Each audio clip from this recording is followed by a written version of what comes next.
Hello guys, welcome to our channel. So in this video we will talk about some of the technologies and smart innovations from 2020 and beyond. So this may not have started in 2020, but there would have been a lot of groundwork. So for a technology or innovation to happen, it will be tested number of years where people work day and night and put in a lot of effort to bring us that technology. So this is a list where at this moment we as users of this technology are enjoying the fruits. Now coming to the first one, the 5G technology. So 5G technology, basically, if you see, everyone has a mobile in hand these days. So the usage of mobile has increased, whether you are making calls or using data to view some videos or movies, and gaming has increased. So there are the day by day the usage of mobile and the content, the amount of data that is being used in the mobile is increasing. So for that case you need to be connected to the internet every time. And if you see right now, we most of our mobiles which we are using are 4G. Still there are areas where we see 2G and 3G running, but most of the time we use 4G. So if you have a mobile in hand and it is 4G, definitely you have been enjoying the benefits of internet. But imagine, so now this 4G can be up to 1 Gbps. Now imagine a case where if you can get a data streamed at 20 Gbps, which is huge actually. So in such case, the internet usage, people will be more lured to it definitely, and people would love such scenarios. So that is what the 5G is right now. And already there are players in the market, number of players like Xiaomi, Vivo, Realme, OnePlus, Redmi, Samsung, Huawei. So all these have 5G chips on their mobiles, and they have been supporting 5G. There are places where still 5G is non-existent, but we are going to see lot of benefits from this 5G.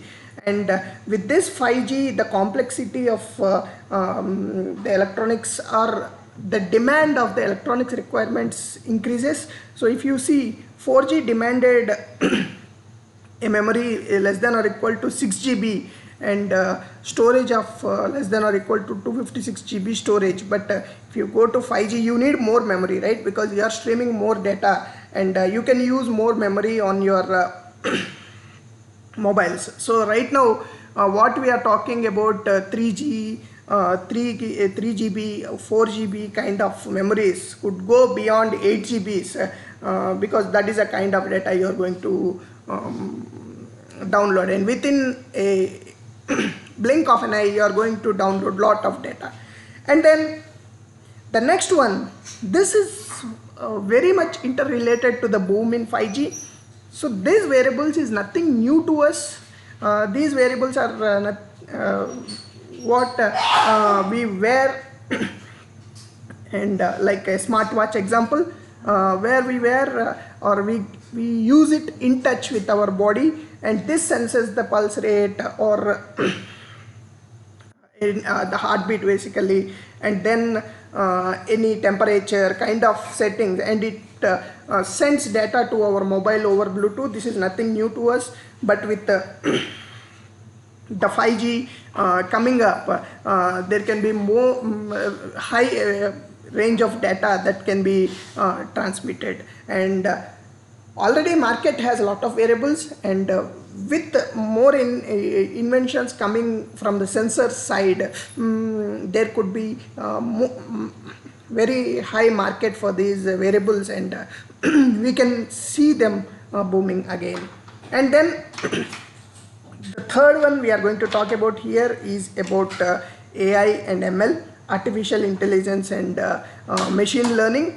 So basically this is something not new. There have been very low level algorithms that are written since long time, but as the fields of technology are coming together and there is a lot of development happening, every sector of the humans has been automated or whatever, and that's what is helping this artificial intelligence to boom. And definitely the backbone of these artificial intelligence or machine learning, what we are calling, are the algorithms, which are very important. And basically while people use AI and ML interchangeably, artificial intelligence basically is a umbrella under which the machine learning and the deep learning forms. Machine learning basically could be a complete algorithm where you basically learn without specifically being programmed, whereas deep learning basically has these artificial neural networks, and it has lot of data that is being input, based on which the decisions can be made. The deep learning is basically a subset of this machine learning, and as a artificial intelligence, we see that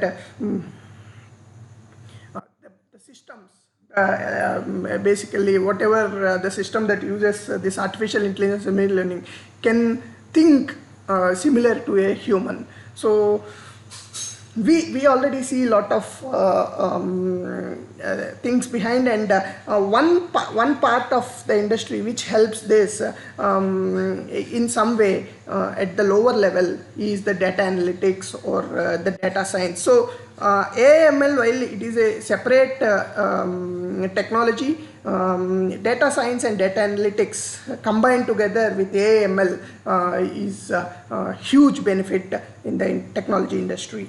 And then moving to the next one, this is Internet of Things. Internet of Things is a buzzword in the industry for a long time now. Again, considering that there are many innovations happening in the sensors, innovation in the technology, the kind of wireless and wide connectivities, and then the bandwidth basically that is increasing. There is a lot of usage that is being found every other day. You will be amazed to know the kind of applications that are coming up with the IoT, which were unthinkable a few years back. So IoT is here to stay for a long time, and this combined together with data analytics is a big industry. And then smart clothing. So smart clothing, one thing we already heard something about the clothes being able to read some of our parameters like the pulse rate and the activity that we have been doing, the sleep nature of us. All these have been already there for some time now, but something new which we have been hearing is the ability of the clothes to adjust themselves based on the body structure. So that meant as you are growing over a age, or if you have become fat, you being thin some time ago, you need not buy new clothes. The clothes just adjust themselves based on your body structure. So it is something amazing, right? So these are the kind of things that could happen, that are going to happen in the market. And then the augmented reality and the virtual reality. So every one of us watching a TV in our room or going to a theater and watching is okay, and then wearing glasses and watching the 3D movie is something amazes us, right? a Disney picture in a theater with a 3D glasses is something of a experience. So that's what it's like. Basically,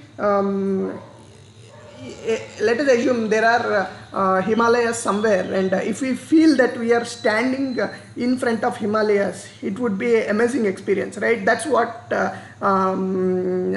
virtual reality does. It creates an environment around us such that it gives us experience that we are actually being in that environment.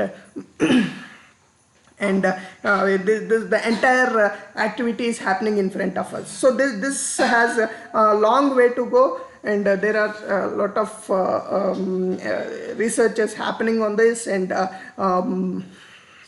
we have to wait for many new things to come in this field. And then the quantum computing. So basically our computer, if you see, it works on zeros, ones, right, the digital data. So if you can work on multiple states rather than just 0 and 1 in normal computing at the time, you can see the amount of data that can be computed. Definitely it will reduce the time for processing the data. So this processing of multiple states, which are called QU bits, in quantum computing, basically is based on the quantum physics. Already there are a lot of experiments happen, and some releases from IBM, Google, Amazon, Microsoft. They have been working on this technology. And one example is the Horse Ridge chip, which is based on quantum computing, released from announced from Intel, is based on quantum computing. So this quantum computing is different from supercomputer, which we all hear a lot of time. Supercomputer capability is much lesser than quantum computing, and Microsoft has launched their Azure Quantum Cloud Computing Service. So this is more usable for these service providers, where they give services based on cloud, and you can see the amount of time that could be saved with the kind of computing this does. And then the surgical boards and robo surgeons. So robots are nothing new to us. They have been there for a long time, and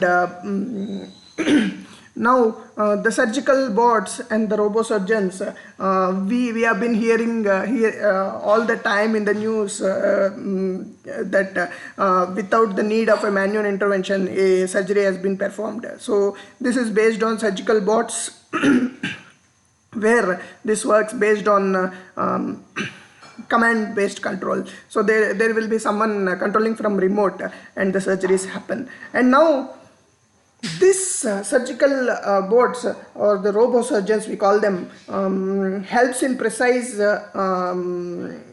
surgeries, where if a if a human is involved, definitely there could be chance of some risk, but this being very precise, it acts on the location where the surgery has to be performed. The only downside of this is this need to be controlled properly. That's the major thing. The command to it is very important. And the next thing is drones. So we have seen drones all around. We have seen in football grounds, cricket grounds, how they have been giving us the beautiful view of the ground, or any videos which we have been seeing, movies, some of them are being taken, or for example, some are making YouTube videos.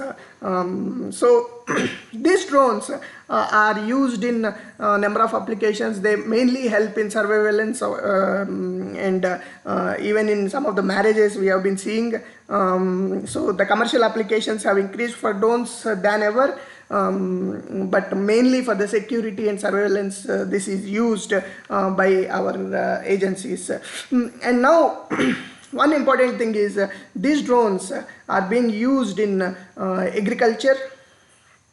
So this helps the farmer to know the monitor and also use sprays or anything very precisely and on timing. So another good thing for a commercial application, and we can see a lot of these applications taking foot into this agriculture industry. So these are some of the innovations we just wanted to talk. These are few. We will talk about other few in the next videos. Thanks for watching.